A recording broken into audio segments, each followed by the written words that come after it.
নমস্কার। আমি আজকে কবি সুভাষ মুখোপাধ্যায়ের মেজাজ কবিতাটি পড়ব। আমি আগমনী সেন। থলির ভেতর হাত ঢেকে শাশুড়ি বিড়বিড় করে মালা জপছেন। বউ কট কট কট কট করে হেঁটে গেল। আওয়াজটা বেয়াড়া, রোজকার আটপৌর নয়, যেন বাড়িতে ফেরিওয়ালা ডেকে শখ করে নতুন কেনা হয়েছে। সুতরাং মালাটা থেমে গেল এবং চোখ দুটো বিষ হয়ে ঘরটাকে হেলিয়ে দিয়ে যেদিকে বউ যাচ্ছিল সেই দিকে ঢলে পড়ল। নিচের চোয়ালটা সামনে ঠেলে দাঁতে দাঁত লাগলো। বিলক্ষণ রাগ দেখিয়ে পর মুহূর্তেই শাশুড়ির দাঁত, চোখ, ঘাড়, চোয়াল যে যার জায়গায় ফিরে এলো। তারপর সারা বাড়িটাকে আঁচড়ে আঁচড়ে কলতলায় ছমছম খনক্ষণ ক্যাঁচ ক্যাঁচ ঘিস ক্যাঁচর ক্যাঁচর শব্দ উঠল।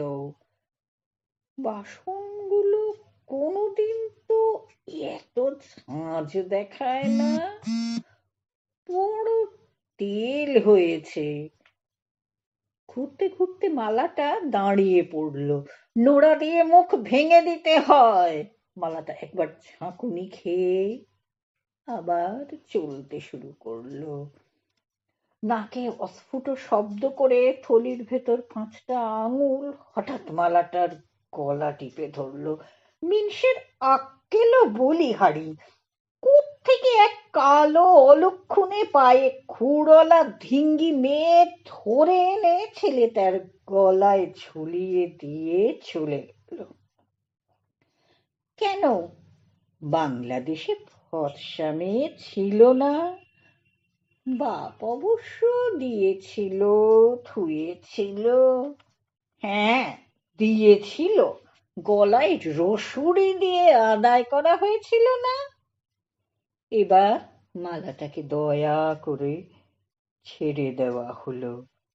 শাশুড়ির মুখ দেখে মনে হচ্ছিল থলির ভেতর হাত ঢুকিয়ে এই সময়ে তিনি কি যেন লুকোচ্ছেন।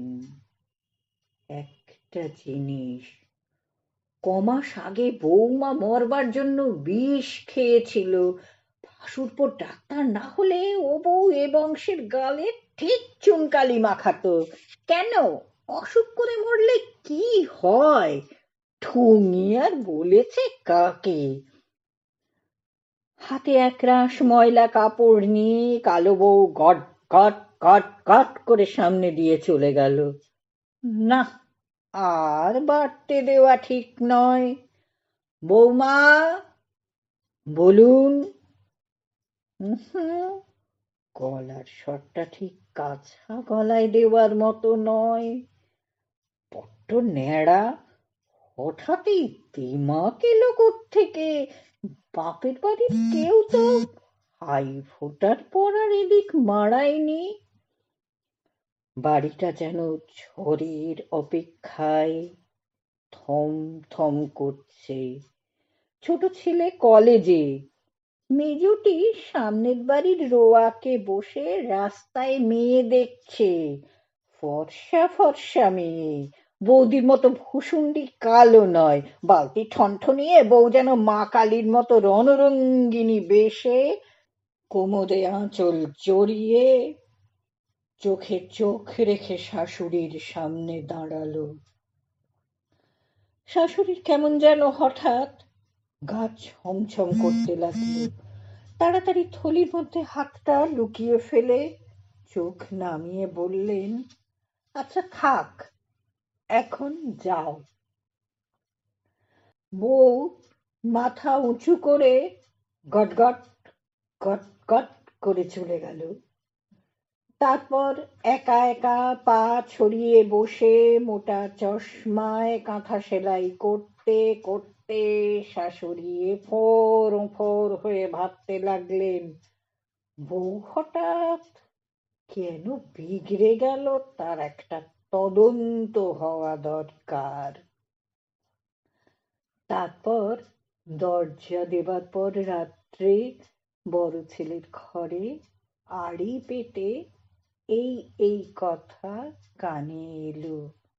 বউ বলছে, একটা সুখবর আছে। পরের কথাগুলো এত আস্তে যে শোনা গেল না। খানিক পরে চকাস চকাস শব্দ। মা হয়ে আর দাঁড়াতে লজ্জা করছিল, কিন্তু তদন্তটা শেষ হওয়া দরকার। বউয়ের গলা। মা কান খাড়া করলেন। বলছে, দেখো, ঠিক আমার মতো কালো হবে। এরপর একটা ঠাস করে শব্দ হওয়া উচিত। উমা, বৌমা বেশ ডগমগ হয়ে বলছে, কি নাম দেব জানো? আফ্রিকা। কালো মানুষরা কি কাণ্ডই না করছে সেখানে। নমস্কার।